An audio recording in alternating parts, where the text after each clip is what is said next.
Siamo con Renzo Bossi fuori dall'ospedale di Varese. Come sta tuo papà?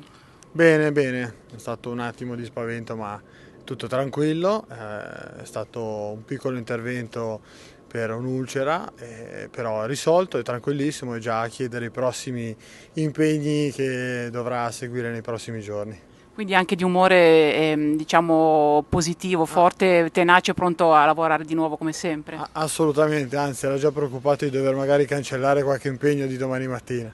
Quindi sarà presente al tour del Comitato Nord che ci sarà il 27 a Pavia. Era dato, diciamo, in forse ovviamente per la salute, ma ce la farà. No, assolutamente, sempre presente, attivo a chiedere tutti gli impegni sul territorio, come oggi a Milano e quelli degli scorsi giorni, come stanno andando, la partecipazione della militanza e quindi ci sarà.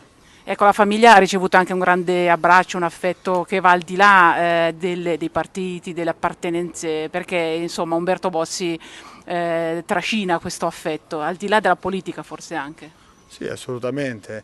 È un affetto che arriva ogni qualvolta c'è una notizia, arrivano messaggi da migliaia di persone, da militanti, a qualsiasi persona che ha sempre visto in Umberto, in mio papà, una persona molto coerente, con dei suoi ideali e valori che non ha mai cambiato nella sua vita. Quindi questo porta grandissimo affetto ogni volta.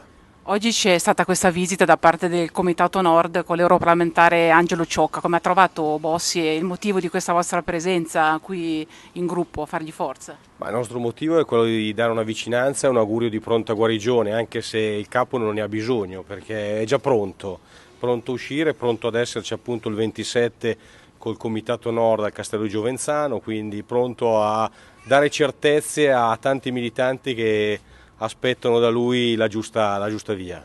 C'è stato questo grande spavento, tutti mobilitati e adesso arrivano notizie più rassicuranti. Come l'avete trovato nella vostra visita? Beh, sicuramente lo spavento c'è stato perché ieri ovviamente quando siamo stati avvisati dalla famiglia appunto che il capo era al pronto soccorso lo spavento c'è stato.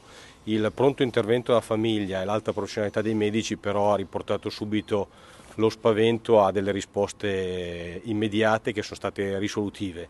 Dopodiché lo spavento mi sembra che l'abbia tolto subito il capo perché ieri anche nei momenti più difficili era del giusto umorismo, insomma la battuta sapete a Bossi non manca, come dico sempre Bossi è Bossi.